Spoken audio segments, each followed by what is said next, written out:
फतवा रज़विया में आला हजरत ने लिखा है, अक्सर वो किस्से कहानियां जो मुहर्रमुल हराम के मौके से बयान किए जाते हैं वह सबके मौजू मनगढ़ंत है, उससे बचना चाहिए सुनने से। अक्सर वाक़यात, आला हज़रत का लिखा, अक्सर वाक़यात जो करबला के हैं वह मनगढ़ंत और मौजू लोग बयान करते हैं, उसको बयान करने और सुनने से बचना चाहिए। ये बताएं कि मुहर्रम के मौके पर होता क्या है, फातिहा कहाँ होती है, इमाम हुसैन की अज़मत पे खिताब कहाँ होता है। यहाँ 90% बातें जो हो रही हैं, क्या हो रही है, फर्जी करबला, फर्जी इमाम बाड़ा, अलम, शद्दे, निशान, ताजिया, दुलदुल, नाचना गाना, डीजे, ढोल बाजा और तो बेपर्दा घूमना, ये सब क्या हो रहा है, ये सब सारी खुराफात जो 90%, जिसमें सिर्फ 10% अच्छी बातें हो रही हैं, 90% ये खुराफात हो रहे हैं। हज़रत इमाम हसन रज़ी अल्लाह तआला अन्हु खलीफा बने, अमीर मुआविया रज़ी अल्लाह तआला अन्हु वहां से आए। अब वहां पे इमाम हसन अगर चाहते तो 40,000 अरब आपके साथ थे, अमीर मुआविया से लड़ जाते, कहते कि नहीं मैं बादशाह रहूंगा, मेरा नाना सारी कायनात का बादशाह, मेरा बाप रहा खलीफा, बाप के बाद मैं बनूंगा बादशाह, खिलाफत मेरा हक है। 40,000 अरब को लड़ा देते, कई हजार लोग मर जाते, कट जाते, मगर कुर्सी बचाने के लिए इमाम हसन वो सब काम कर लिए होते। उनकी जगह अगर कोई दूसरा होता ये कदम उठा देता, मगर इमाम हसन की जो तरबियत मुस्तफा ने की थी इसी दिन के लिए किया था। हुजूर ने कहा था, इन्ना इब्नी हाजा सय्यदुन लअल्लल्लाह अन युस्लिहा बिही बैन फिअतैन मिनल मुस्लिमीन। हुजूर ने कहा था, ये मेरा बेटा हसन, यानी मेरी बेटी का बेटा हसन, मोहब्बत प्यार से लोग नाती को अपना बेटा कहते हैं। हुजूर कहते थे, ये मेरा बेटा हसन सरदार है, ये सरदार है, इसके जरिए अल्लाह दो गरोह में सुलह पैदा कर देगा। इमाम हसन आगे बढ़े, समाज में दो गरोह दोनों आपस में ऐंठने वाला, जिद पे अड़ा रहने वाला, कभी सुलह पैदा नहीं होगी। एक को पहल करना होगा, एक को आगे बढ़ना होगा। इमाम हसन ने वह सीना चौड़ा दिखलाया और अमीर मुआविया से कहा, मैं कटने नहीं दूंगा, मैं लोग लाखों को ज़बह होने नहीं दूंगा। अपने अंदाज से बताया, मैं मुसलमानों को कटने नहीं दूंगा। आप आए हैं, ठीक है, 3 शर्तों के साथ इमाम हसन ने खिलाफत अमीर मुआविया के हवाले कर दिया। गर्दन कटाना आसान है, कुर्सी की कुर्बानी ये मुश्किल है। दुनिया में लोग गर्दन कटा देते हैं, बस सत्ता नहीं छोड़ते हैं, कुर्सी नहीं छोड़ते हैं, मगर इमाम हसन वो नवासा है मुस्तफा का, जिसने गर्दन भी कटाई है और कुर्सी की कुर्बानी भी की है। यह सत्ता की कुर्बानी इतनी बड़ी कुर्बानी है कि जो अहले फिक्र है वो जानते हैं, इमाम हसन ने बहुत बड़ा बलिदान, बहुत बड़ी कुर्बानी दे दी है। अमीर 40,000 अरब इनकी तरफ से लड़ने को तैयार है, मगर मुसलमानों में खून रेज जंग से बचाने के लिए एक जाहिद और दुर्वेश की तरह, मुस्तगनी और बेनियाज की तरह इमाम हसन ने शरीयत और सुन्नत पर अमल करते हुए खिलाफत अमीर मुआविया को दे दी, मदीना चले गए। अब एक बात काबिल गौर है, यहाँ मतलब क्या है, जब कभी इस तरह की नौबत आ जाए कि दुनिया को इख्तियार करें या आखिरत को, ऐसे वक्त में इमाम हुसैन और अहले बैत अतहार ने अपने अमल से बता दिया कि दुनिया को त्याग देना है, आखिरत को बचा लेना है। जहां ईमान और कुफ्र की जंग हो, हजार दुनिया का नुकसान हो, सारा नुकसान बंदा उठा ले, मगर अपने ईमान का सौदा नहीं करे। मेरी बच्ची घुट्टी में गिरा बांध के रख ले, ये दुनिया का ऐश, दुनिया का आराम, दुनिया का हुस्न, दुनिया की दौलत सब प्रोफेशनल और आरजी और वक्ती है, आज है कल खत्म। बस सिर्फ जज्बात पे कंट्रोल। ईमान जो लड़की मुर्तद बन गई, मरने के बाद अब तो कोई बख्शिश का जरिया नहीं है, अब तो सदा खरबों अरबों महासंखों सदा के लिए आग में जल गई। एक आदमी बेबद अमल है, बेनमाजी है, रोजेदार है, मगर ईमान है, मुसलमान है, नमाज को फर्ज समझता है, नहीं पढ़ता है। 1 लाख साल, 1 करोड़ साल, 1 महीना, 1 दिन, जितना भी अज़ाब जहन्नम हो, अल्लाह ताला एक न एक दिन फजल फरमा के उनके ईमान की वजह से उनको माफ करेगा, जन्नत जाने का एक सहारा है। लेकिन जो कुफ्र की हालत में मरा, उसके लिए तो कुछ नहीं है। 50 खरब कुरान करीम खत्म कर दें, 50 करोड़ सोना का पहाड़ खैरात उनकी तरफ से कर दे, एक जर्रा का सवाब उसको नहीं मिलेगा। जो लड़की ने ऐसा कदम उठाया और जिसके 50 टुकड़े करके कुत्तों को खिला दिया गया। अभी अभी मध्य प्रदेश की कहानी है ना, मुसलमान की एक बेटी कॉलेज में पढ़ रही थी, दूसरे गैर मुस्लिम से प्यार हो गया, प्यार होने के बाद उनके पास चली गई, फिर उसने 2-4 महीना उसके जिस्म से को निचोड़ने और उसकी इज्जत से खिलवाड़ करने के बाद इतने टुकड़े कर डाले कि सारे का गोश्त कीमा बना बना के कुत्तों को खिला दिया। 1 महीने के बाद आज पुलिस को पता चला ऐसा ऐसा हुआ है। रोजाना इस तरह के केस आ रहे हैं। अब क्या है, थोड़ा सा सब्र कर ले, थोड़े से सीने पे सब्र का पत्थर रख ले। ऐसा नहीं कि सिर्फ किसी को दिल देने के लिए मैं पैदा हुई या मैं पैदा हुआ, यही एक छोटा सा काम है दुनिया में। ठीक है, ये आशिक मिल गया, कल रोटी नहीं मिलेगी तो क्या करेगा, आशिक का मुंह देख के जिंदा रह जाएगी? नहीं नहीं, दुनिया में बेशुमार गम है। ये एक तो मामूली सी बात है, इसलिए निगाहों की हिफाजत कर, अपने सीने पे सब्र का पत्थर रख ले। दुनिया जर्रा है, आखिरत मिसले समंदर के मानिंद है। इसलिए अपने तमाम बाल बच्चों को यह बात बता दें। इमाम हसन ने भी वही बताया और आगे मैं बताऊंगा इमाम हुसैन ने भी वही बताया कि ये दुनिया एक जर्रे नाचीज है, आखिरत मिसले समंदर के है। और जब दुनिया और आखिरत आपस में टकराने लगे तो दुनिया को थूक देना, आखिरत को गले लगा लेना। इमाम हसन ने कुर्सी की कुर्बानी दे दी, अब दुर्वेश बनकर मदीने में आके जिंदगी गुजारने लगे। कुछ लोगों ने कहा शेम शेम शेम, क्या कहा, शेम शेम शेम। मुझसे ज्यादा आप समझ सकते हैं शेम का क्या मतलब है। मतलब है कि आपने शर्म वाला काम किया है, आपने मुसलमानों की गर्दन झुका दी है, आप आरुल मुस्लिमीन है, मुसलमानों के लिए आर है। क्यों? 40,000 अरब आपकी तरफ से जान देने को तैयार थे, पर आपने बुजदिली दिखाकर हजरत अमीर मुआविया को आपने खिलाफत दे दी। आप शेम हैं, शेम है। इमाम हसन ने नहीं बोला अरे तू हमको शेम बोलता है, मैं तेरी गर्दन काट दूंगा, मैं अली का बेटा हूं, शेर खुदा का शहजादा हूं, तू हमको आर बोलता है, मैं तेरी गर्दन काट दूंगा, मार दूंगा। ये तो आजकल के छछले किस्म के लोग जिसका कोई बड़ा मकसद नहीं, जो रियलिटी को जानता नहीं, जो बिल्कुल सिर्फ एक मक्खी घाव खोजने के लिए बस जरा सा तलाश करे कहां क्या कौन क्या बोला। एक 3 घंटे की तकरीर में 99% बातें जो जिंदगी संवारने की बातें हैं, जो जिंदगी में रोशनी देने वाली बातें हैं, उन सारी बातों को ताक पे रख देना। अब बहुत बड़ा IAS ऑफिसर और स्मार्ट बनते हुए बहुत बड़ा सोशल मीडिया में मुनहमिक रहने वाले बहुत बड़े मुहद्दिस, बहुत बड़े फकीह और बहुत बड़े राइटर बनकर एक जुमला की गिरफ्त कर लेना, बड़े मुहक्किक बन गए हैं, बड़े मुहक्किक बन गए हैं। एक जुमला की गिरफ्त कर लेना।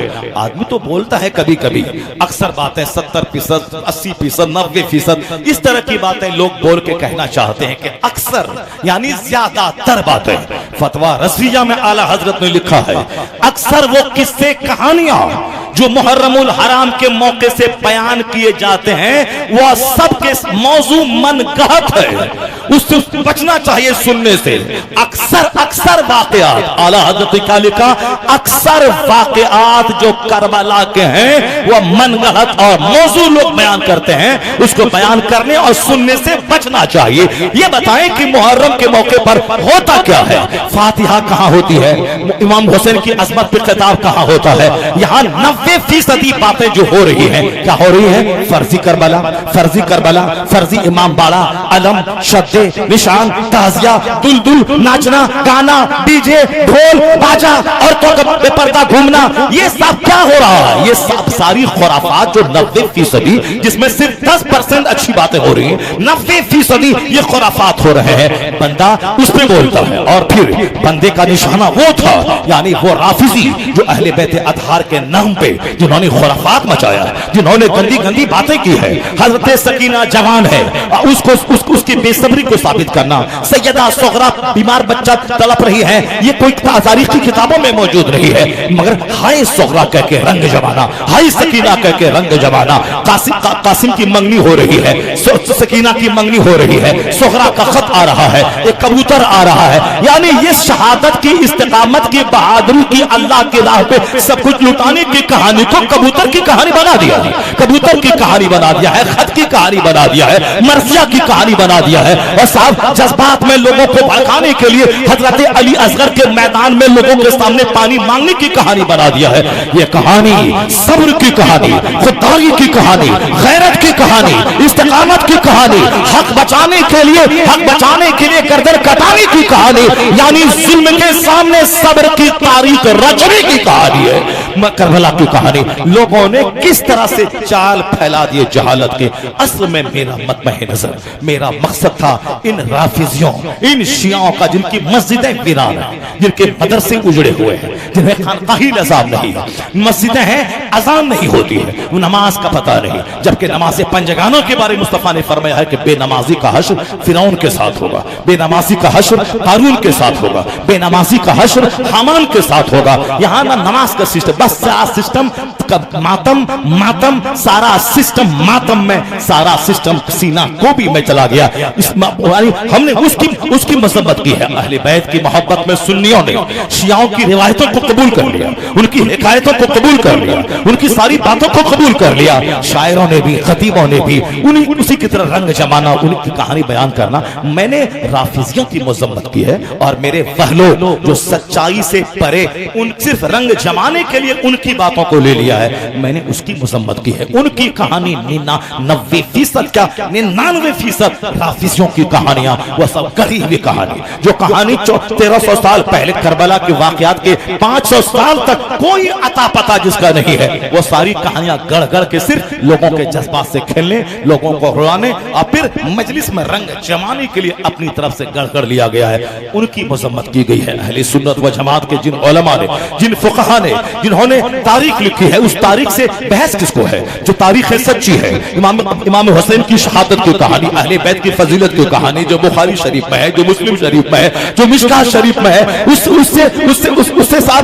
बैर किसको है? उससे इख्तलाफ किसको है? हुजूर ने जो कह दिया पत्थर की लकीर है। इमाम आली मकाम की जिंदगी पे 3-3, 4-4 घंटे तक किताब करने वाला, उसको ये अहले बैत का बाकी कह रहा है। क्या अहले बैत का क्या मतलब है? ढोल बजाना। अहले बैत की मोहब्बत का क्या मतलब है? तू दुल्दुल का ताजिया बनाना। अहले बैत से मोहब्बत का क्या मतलब है? झरनी गाना। अहले बैत का क्या मतलब है मोहब्बत का? टोपी पहन के, पगड़ी पहन के साथ जाहिलों के साथ उनके लाठी खेलना। ये अहले बैत अतार की मोहब्बत का मतलब है। मोहब्बत अहले बैत का मतलब है उनके नक्शे कदम की पैरवी करना, उनके नक्शे कदम की पैरवी करना, उनकी जिंदगी से नूर हासिल करना। अब इमाम हसन ने क्या कहा? अल आरो खैरुम मिनन नार, तुम जो मुझको आर दिलाता है, जान ले कि आर दुनिया का नार से बेहतर है, जहन्नम से बेहतर है। इसलिए जब भी दुनिया में लगे कि हराम कमा के करोड़ों, हराम के जरिए करोड़ों कमाया जा सकता है, तो हलाल का 1 रुपया इख्तियार कर ले और हराम के करोड़ों को ठुकरा दें।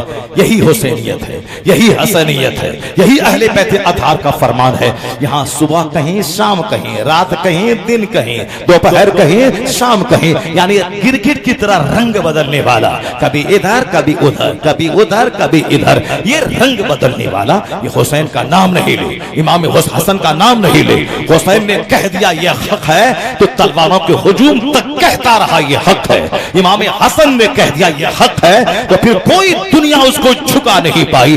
मुनाफिक कभी हुसैन का नाम नहीं ले, हुसैन का नाम वो ले जो हक को मान लिया तो मान लिया, अब जान रहे या जाए हक की रस्सी को छोड़ा नहीं जाएगा। यही पैगाम हसन है, यही पैगाम हुसैन है। बातिल के सामने सीना सपर रहो, यह तुमसे कह रही है मोहब्बत हुसैन की। इमाम हसन को जहर दिया गया, इमाम हसन शहीद हो गए। हजरत इमाम हुसैन रज़ी अल्लाह तआला अन्हु जब अमीर मुआविया के विसाल के बाद जब उनसे कहा गया कि यजीद की बैअत करें, यजीद आजाद ख्याल है, यजीद बादशाहत की लगाम थामने के बाद फराइज वाजिबात का छोड़ने वाला, और उस गद्दी पे जिस गद्दी को सिद्दीक़ अकबर ने, उस्मान गनी ने, मौला अली ने, उमर फारूक आज़म ने, इमाम हसन ने जिसको सींचा है, संवारा है, बचा के रखा है, उस गद्दी को के तकद्दुस को पामाल करना चाहा यजीद ने। यजीद एक फिरौनी मजाज रखता था, वह चाहता था कोई मुझको टोकने वाला नहीं रहे, कोई मुझको समझाने वाला नहीं रहे, मैं जो कुछ भी करूं मुझको कोई टोका टोकी नहीं करे। यजीद बादशाह बन गया अपने बाप अमीर मुआविया के विसाल के बाद। अब इमाम हुसैन से चाहता था कि ये मुझको अपना हाथ देके सपोर्ट कर दे, मेरे सामने झुक जाए, मेरी इताअत कबूल कर ले, सबको मालूम है। मगर जो बात मैं इंडिकेट करना चाहता हूं वो बात यही है, यजीद हुसैन की गर्दन नहीं लेना चाहता था, यजीद हुसैन का हाथ लेना चाहता था कि ये मुझको सपोर्ट कर दे, ये मेरी हिमायत कर दे, मगर इमाम हुसैन चाहते थे कि मैं एक जालिम जाबिर की हिमायत में नहीं करूंगा। इमाम हुसैन कह देते कि ठीक है चलो, जो तुम आखिरत का अपना जिम्मेदार हो, तुमको जो कहा करो, मैं तुझको मानता हूं कि तू मेरा बादशाह खलीफा है, 4 लाख दिरहम हर महीने तुझको देना होगा, मदीने का गवर्नर मुझको बना दो, तुमको दमिश्क में जो धमाल मचाना है, शराब पीना है, बदकारी करनी है, जो करनी है तुम करते रहो, मदीने की गवर्नरी मुझको दे दो और 3 लाख रुपए महीना मुझको दे दो। यजीद कूद के दे देता, क्योंकि यजीद यही चाहता था कि लंबी पारी हुकूमत की खेलनी है, कोई मेरी हुकूमत को मेरे लिए खतरा न रहे। उसके लिए वो अपने दुश्मनों को साइड करना चाहता था, या तो जेल में डाल दे या दुश्मन से अपना समर्थन ले ले, फिर एक बेलगाम हाथी की तरह जो चाहे सो करता रहे। हर जालिम बादशाह का यही मजाज, यही टेंडेंसी होती है, सबसे पहले अपने दुश्मन को ठिकाने लगाना, जिसको अपने लिए खतरा समझना उसको या तो जेल में डाल देना या उसको किसी बहाने कत्ल कर देना, ताकि फिर हमको टोकने वाला कोई नहीं रहे। यही मजाज यजीद का था, और वह इमाम हुसैन को सबसे बड़ा खतरा अपने लिए समझता था। ये जब तक जिंदा है, जिस दिन ये अंगड़ाई लेंगे, मेरी हुकूमत की ईंट से ईंट बजा देंगे। तलवार मेरे हाथ में है, मगर लोगों का दिल इनके हाथ में है। ये सिद्दे पैगंबर है, ये रेहानतुर रसूल है, ये मुस्तफा के नवासे है, इसलिए ये जिस दिन अंगड़ाई लेंगे, मेरी हुकूमत की ईंट से ईंट बच जाएगी। वो चाहता था हुसैन मुझको सपोर्ट कर दे बस, ताकि कोई हमको टोकने वाला ना रहे। हुसैन कहते थे कभी एक आजाद ख्याल, कभी एक शरीयत की फिक्र न रखने वाले को मैं कभी इस जालिम और जाबिर को सपोर्ट नहीं करूंगा। इसी दरमियान इमाम हुसैन ने मदीना को छोड़ दिया, क्योंकि जानते थे यजीद की बैअत न करने का मतलब है कि किसी भी सुराख में छुप जाऊं, यजीद मुझको वहां से ढूंढ निकालेगा। अब एक तरफ मदीने की गवर्नरी, मदीने का ऐश, मदीने में हाथ चुमवाना, आराम से रहना, मदीने में खाना पीना, करबला के मैदान से बच जाना, और एक तरफ है भूख का रास्ता, प्यास का रास्ता चुनकर अपनी जाहिरी दुनिया लुटा देना, नाना की उम्मत को बचाना। एक तरफ दुनिया, एक तरफ आखिरत, या दोनों चीजें सामने है। एक तरफ मदीने का आराम, मदीने का ऐश, मदीने की दस्तबोसी, मदीने की कदमबोसी, और दूसरी तरफ भूख का रास्ता, प्यास का रास्ता, बाल बच्चों के कत्ल का रास्ता। हुसैन ने फैसला लिया, दुनिया आज है कल खत्म, मुझे नाना के प्यार का बदला चुकाना है, मुझे अपने वादा वफा करना है, मुझको शरीयत बचाना है। ऐश को ठोकर मार दी, अपना आराम को कुचल दिया, और बज़ाहिर दुनिया की तबाही का रास्ता कबूल कर लिया, मगर मुस्तफा की उम्मत को बचाने के लिए निकल पड़े भूख और प्यास की राह पे, निकल पड़े करबला की राह पे। 150 से ज्यादा फुतूर मक्का आ गए। अपने भाई मुस्लिम बिन अकील को भेजा, हालात का जायजा लेने वहां गया, देखा बेशुमार लोगों ने इमाम हुसैन की बैअत उनके हाथ में कर ली। वहां से खत लिखा, सहाबा कराम समझाते रहे, मगर शहादत खींचती रही। इमाम हुसैन मुस्लिम बिन अकील के खत आने के बाद कूफा रवाना हुए। जब वहां गए, देखा 22,000 की फौज, और कहा ये तुम्हारा खत, कहा वो खत मेरा नहीं है, यानी बेवफाई की तारीख रच दी कूफा वालों ने। कहा बैअत लीजिए, और उसके बाद उसके अलावा कोई रास्ता नहीं। कहा मुझे मदीना वापस जाने दो, कहा नहीं। सरहद इस्लाम पे जाने दो, कहा नहीं। जो कहा फिर क्या करना है, कहा आप हाथ दे दीजिए यजीद को, बस सारा मसला हल हो जाएगा। हुसैन ने कहा नहीं दूंगा हाथ, नहीं दूंगा, फासिक को अपना इमाम नहीं मानूंगा, एक जालिम को अपना रहबर, अपना खलीफा नहीं तस्लीम करूंगा। कहा नहीं तो फिर मौत के लिए तैयार रहे। इमाम हुसैन ने कहा अब तेरी मर्जी में जो आए सो कर। अब यहाँ जंग किस बात की है, जंग है हाथ लेके रहूंगा, और यहाँ जंग है हाथ नहीं दूंगा। अब जीता कौन हारा कौन, बस यही है करबला की जंग। हुसैन ने कहा जालिम को हाथ नहीं दूंगा। जालिम ने कहा सारा बहादुर, सारा पहलवान, सारी तलवार चलाने वाले योद्धाओं को जमा कर दिया। 22,000 उबैदुल्लाह इब्ने जियाद, अमर इब्ने साद, खुली बिन यजीद, शिम्र मर्दूद, ये सारे के सारे बहादुरों को जमा किया। क्यों? ताकि हुसैन तलवार को देख के झुक जाएगा, हुसैन तीर को देखकर झुक जाएगा, दरिया फरात पे पहरा, हुसैन अपने बाल बच्चों की प्यास को देख के झुक जाएगा, हुसैन अपनी मस्तूरात का गम जब देखेगा, शहादत के बाद इसका क्या होगा, ये सारा गम हुसैन को झुका देगा। करबला में सारी तकलीफ जमा हो गई। वहां परदेश में रहना, भूखा रहना, प्यासा रहना, तलवार तलवारों के हुजूम में रहना, बातें शहादत मस्तूरात के साथ क्या सलूक होगा, उनका सदमा और अंदेशा होना। यानी जो जो मुसीबतें दुनिया में हो सकती हैं, सारी मुसीबतें करबला में जमा है, मगर हुसैन की अजीमत को सलाम, हुसैन की हिम्मत को सलाम, हुसैन के हौसलों को सलाम।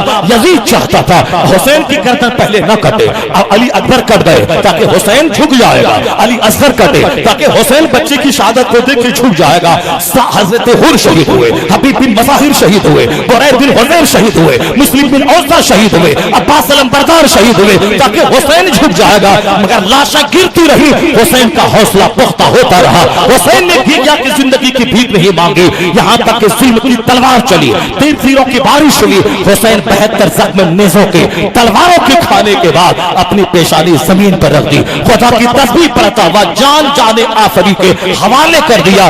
यजीद हाथ मल के रह गया कि हुसैन का हाथ नहीं ले सका, 22,000 फौज दिखाकर हुसैन का हाथ नहीं ले सका, सारी हुकूमत को दांव पे लगा के हुसैन का हाथ नहीं ले सका, और हुसैन कामयाब हो गया कि लाशों और मुसीबतों के हुजूम में भी अपना हाथ बचाने में कामयाब हो गया।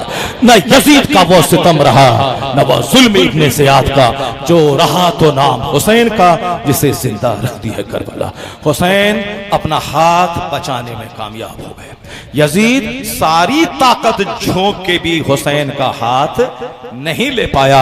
लोग कहते हैं हुसैन हार गए, यजीद जीत गया। नहीं नहीं, या तो नजरियाती जंग थी, या नजरिया यही था कि हुसैन कैसे नहीं झुकेगा, झुका के दम लेंगे। हुसैन ने बता दिया कि ऐसे नहीं झुका जाता है, लाशों के अंबार पे भी हक पे डटा जाता है, नाना की शरीयत को बचाया जा सकता है। हुसैन की शहादत ने यजीद को कमजोर बना दिया, उसको बोना बना दिया। सारी दुनिया में यजीद पर थू थू होने लगी। हुसैन कट के भी इस्लाम को जिंदगी दे गए। इस राज से वाकिफ हैं जमाने वाले कि जिंदा हैं मोहम्मद के घराने वाले, मिट गए मिटते हैं मिट जाएंगे आखिर शब्बीर तेरा नाम मिटाने वाले।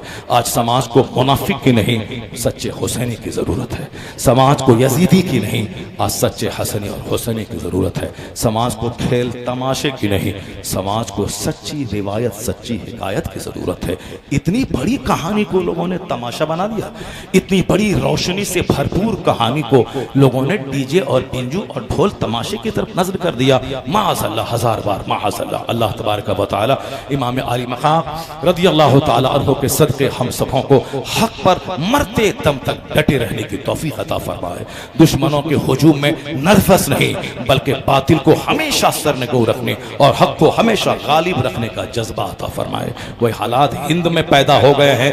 यजीद बन के झुक के घिघिया के जिंदगी की भीख नहीं मांगिएगा कि हमको बचना है, बाल बच्चे को बचना है, हम आपको मान लेते हैं। नहीं, ऐसा कभी नहीं होगा। सच्चा हुसैनी मर जाएगा, लूट जाएगा, मगर अपने ईमान को बचाने में कामयाब हो जाएगा। वो वक्त अगर आ जाए कि दीन लो या दुनिया लो, दुनिया को थूक देना, ठोकर मार देना, अपना दीन बचा लेना, हक के सामने हक की हिमायत करते रहना, बातिल से दब के जीना है तौहीन जिंदगी, ये तुमसे कह रही है मोहब्बत हुसैन की। बातिल के सामने सीना सपर रहो, ये ऐलान कर रही है आज भी तुरबत हुसैन की। देना था खुद खुदा को शहादत का मर्तबा, वरना खुदा न करता हिफाजत हुसैन की। अल्लाह तबारक व तआला हमारी गुफ्तगू को कबूल फरमाए, हमें हमेशा हक बोलने, हक की हिमायत करने, हक का साथ देने, हक पर कायम रहकर हक की राह में मर जाने की तौफीक अता फरमाए। आमीन व आखिर दावा। तुम्हारा जमाल देता है। ये शेख के रूहानी तसल्लुफात का नतीजा है, उनकी करवाम फरमाई है, ज़रा नवाजी है। मैं अपने एहसासात पेश कर रहा हूँ। किसी के दर से तलब की कहाँ ज़रूरत है, किसी के दर से तलब की कहाँ ज़रूरत है। हमें तो भीख भिजिला का लाल दे। नारे तकबीर, नारे रिसालत, फर्जंदे गौसे जीलानी हुजूर कायदे मिल्लत, किसी के दर से तलब की कहाँ जरूरत है, किसी के दर से तलब की कहाँ जरूरत है। हमें तो भीख भिजी लाख लाल देता है, हमें तो भीख भिजी लाख लाल देता है। सुकून दिल को तुम्हारा जमाल देता है। एक बार और जोर में दरूद पाक पढ़ो, अल्लाहुम्मा सल्ली अला सय्यिदना मौलाना मुहम्मद व अला सय्यिदना मौलाना मुहम्मद कमा तुहिब्बु व तुर्ज़ा व सल्ली अलैहि सलातो व सलामुन अलैका या रसूलल्लाह, सलातो व सलामुन अलैका या हबीबल्लाह, सलातो व सलामुन अलैका या नबी अल्लाह। मुझे गुफ्तगू करनी है कुछ अपने फारिग शुदा बच्चों से, हुफ़ाज़ से, उलमा से, क़ुरा से और कुछ आप सबसे। अभी आपने एक बहुत ही हसीन पुरकैफ मंजर अपने माथे की आंखों से देखा कि बच्चों के सरों पर दस्तार आलिमियत रखी गई, हिफ्ज़ की दस्तार रखी गई, क़िराअत की दस्तार रखी गई, देखा। और हमारे मुफ्ती साहब ने ऐलान किया कि ये उलमा की लिस्ट है जिनके सरों पे दस्तार रखी गई, ये हुफ़ाज़ की लिस्ट है, ये क़ुरा की लिस्ट है। लेकिन बच्चों, मैं आपको बताना चाहता हूँ, तुम्हारा काम अभी ख़त्म नहीं हुआ। ये दस्तार का बांध देना ये इस बात की दलील नहीं है कि आप उलमा की फहरिस्त में आ गए।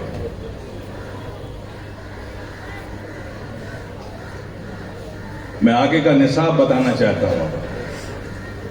कहीं नहीं लिखा है कि जिसके सर पे दस्तार बांध दी जाए वो आलिम हो गया। लिखा है तो हमें बताइए, कुरान की कोई आयत है, हदीस मुबारका है कहीं कि जिसके सर पे दस्तार बंदी जाए वो आलिम हो गया? नहीं मेरे प्यारे, ये आलिम होने की सनद नहीं है, बल्कि ये मदरसे ने जो दस्तार बांधी है वो इस बात की सनद है कि आपने जो आलिम का निसाब था उसकी तकमील की है। तकलीबे निसाबे आलिमियत, जो आपने इल्म का आलिम बनने का जो निसाब है, जो किताबें सिलेबस में पढ़ाई जाती हैं, आपने उसकी तकमील की है। ये दस्तार उसकी थी। अभी आप आलिम हुए नहीं, होना है, क्योंकि कुरान में तो ये लिखा है। उलमा का तारुफ कुरान ने क्या किया, क्या कराया? इन्नमा यख्शल्लाहु मिन इबादिहिल उलमा, उलमा ही सबसे ज्यादा रब से डरने वाले हैं। कहां लिखा है दस्तार बांधने वाले? जो सबसे ज्यादा रब से डरे वो आलिम। अभी तो आपको बाकी है डरना, उस मंजिल पर पहुंचना बाकी है। कहीं नहीं लिखा है कि जो दस्तार बांध दी जाए आप आलिम बने। आप उस राह के मुसाफिर बन गए, मंजिल तक पहुंचना बाकी है। जो कुछ आपने पढ़ा है वो जितनी जल्दी और जिस कदर आप अपनी जिंदगी में उतारते चले जाएंगे, मंजिल के करीब होते चले जाएंगे। खशियत इलाही दिल में पैदा होती जाएगी, मंजिल के करीब होते चले जाएंगे। और नबी ने यही फरमाया। नबी ने क्या तारुफ कराया उलमा का? नबी ने अल उलमा उम्मती का अंबियाए बनी इसराइल। कुरान में इन्नमा यख्शल्लाहु मिन इबादिहिल उलमा, और नबी ने क्या फरमाया? अल उलमा उम्मती का अंबियाए बनी इसराइल, मेरी उम्मत के उलमा अंबियाए बनी इसराइल की तरह है। किस चीज में की तरह है? अरे भाई, नबी नबी होता है, उम्मती उम्मती होता है, उम्मती नबी की तरह कैसे हो जाएगा? बात नबी की है, बात नबी के कौल की है, हदीस की है, तो समझना होगा। आका ने फरमाया है कि की तरह है, तो किस चीज में की तरह है? हमारी उम्मत के उलमा बनी इस्राइल के नबियों की तरह है। ये एजाज है उम्मत मोहम्मदिया के उलमा का। इस चीज में की तरह, इस चीज में की तरह है कि जो नबियों में हर नबी का उम्मती जो आलिम है, इस उम्मत के उलमा में कोई एजाज हासिल है कि हर इस उम्मत का उलमा किसी न किसी नबी के कदम पर सलूक करता है, किसी न किसी नबी के कदम पर सलूक करता है। नबी के कदम पर सलूक करने का मतलब यानी जो उस नबी से मोजज़ात की शक्ल में जाहिर हुए, तो जो आलिम इस उम्मत का, ये आलिम दस्तारबंद की बात नहीं करता, एक आम शक्ल बन गई है लोगों में, आम शक्ल बन गई है कि विलायत अलग चीज है, ये इल्म अलग चीज है। सुधारो मेरे प्यारे, एक आलिम हो वली ना हो ये तो मुमकिन है, लेकिन वली हो आलिम ना हो ये मुमकिन नहीं। सुभान अल्लाह, सुभान अल्लाह। अगर मुमकिन है तो इसे मुमकिन बनाकर दिखाओ। तुम्हारे सर में बाल नहीं, जरा मांग निकाल के दिखाओ। अगर बगैर बाल के तुम मांग नहीं निकाल सकते, तो एक बगैर इल्म के कोई वली भी नहीं हो सकता। तो यहां जो कुछ जिक्र हो रहा है, इन्नमा यख्शल्लाह मिन इबादिल उलमा, अल उलमा उम्मती का अंबिया बनी इस्राइल, ये सब उलमा है, उलमा रियल उलमा जो विलायत के मकाम पर पहुंचे, मंजिल के मुसाफिर ही नहीं मंजिल तक पहुंचे, उनका जिक्र हो रहा है कि हर इस उम्मत का वली किसी न किसी नबी के कदम पर सलूक करता है। तो जो उस नबी से मोजज़ात जाहिर हुए, उम्मत मोहम्मदिया के इन उलमा के जिंदगी में करामात की शक्ल में वो जाहिर हुए। हर वली किसी न किसी नबी के कदम पर सलूक करता है। वो मंजिल अभी बाकी है मेरे प्यारे, तुम्हारा सफर खत्म नहीं हुआ, अभी तो तुमने रास्ते का पता जाना है, मंजिल का पता जाना है, मंजिल पर पहुंचना बाकी है। जो कुछ तुमने पढ़ा, निसाब की तकमील की, उसे जितना अपनी जिंदगी में लाते जाओगे, सफर तुम्हारा तय होता जाएगा, मंजिल के करीब होते चले जाओगे। अल्लाह सुभान अल्लाह। तुमको पढ़ाया ना शरह तहजीब में, तुमने पढ़ा होगा ना, एक लफ्ज है हिदायत, उसका इस्तिलाही माना क्या? दो माना बयान किया। हिदायत मतलब है इरातुत तरीक, एक माना यानी रास्ते का पता बताना, मंजिल का पता बताना, एक हिदायत का ये माना। और दूसरा माना है ईसाल इलल मतलूब, मतलूब तक पहुंचाना, ये हिदायत है। पढ़ा ना शेर तहजीब में, तो तुमने तो समझा दोनों माना होगा, लेकिन दोनों में बड़ा नुक्ता है मेरे प्यारे। हिदायत में तो है इरातुत तरीक, है ईसाल इलल मतलूब, तो मदरसे में तुमने मंजिल का पता जान लिया, अब किसी ऐसे की सोहबत इख्तियार करो जो मंजिल तक पहुंच चुका हो, ताकि वो तुम्हें मंजिल तक पहुंचा दे। क्योंकि पता जानने के बाद भटकने का इम्कान है। मंजिल का पता बता दिया जाए, सफर शुरू कर दो, तो कहीं कंफ्यूजन हो सकता है, इधर जा सकते हो उधर जा सकते हो, लेकिन अगर कोई ऐसा तुम्हारा साथी बन जाए जो मंजिल का पता भी जानता हो, मंजिल तक पहुंचे हुआ भी हो, वो तुम्हारा साथी बन जाए, तो भटकने का इम्कान। वाह वाह वाह, सुभान अल्लाह, सुभान मेरे अल्लाह। प्यारे, तुम्हारी मंजिल, तुम्हारा मकाम ये नहीं है, इससे आगे जाना है तुम्हें। ये जाओगे कैसे? जैसे जैसे तुमने जो किताबों में पढ़ा, मिशकात में पढ़ा, जलालैन में पढ़ा, बुखारी में पढ़ा, मुस्लिम में पढ़ा, हिदाया में पढ़ा, इन सब किताबों में पढ़ा, शरह तहजीब में पढ़ा, बैज़ावी में पढ़ा, मदारिक में पढ़ा, नसई में पढ़ा, जो कुछ तुमने पढ़ा, उस पढ़े हुए को अपनी अमली जिंदगी में प्रैक्टिकल लाने की कोशिश करो, तुम्हारा सफर आसान होता जाएगा, तुम मंजिल के करीब होते चले जाओगे। ये जो कहते हैं ना उलमा बड़े झगड़ते हैं, लड़ रहे हैं आजकल स्टेजों पे तो रोज झगड़ा हो रहा है ना। संभालो अपनी जुबान को, उलमा नहीं लड़ते, उलमा नहीं लड़ते। जो लड़ते हुए दिखते हैं वो सब राह के मुसाफिर हैं, मंजिल को पहुंचे नहीं इसलिए लड़ रहे हैं। वाह वाह वाह वाह वाह वाह वाह वाह वाह वाह, सुभान अल्लाह सुभान अल्लाह सुभान अल्लाह। जो पहुंच चुके हैं देखो आराम कर रहे हैं, हजरत ख्वाजा खाना शाह आराम कर रहे हैं, मखदूम सिमना, महबूब इलाही, नसीरुद्दीन रोशन चराग, कभी इनमें जंग देखी है? उलमा नहीं लड़ते, हाँ उस राह के मुसाफिर लड़ जाते हैं। जब लड़ता हुआ देखो तो समझ लेना अभी मंजिल पर नहीं पहुंचे।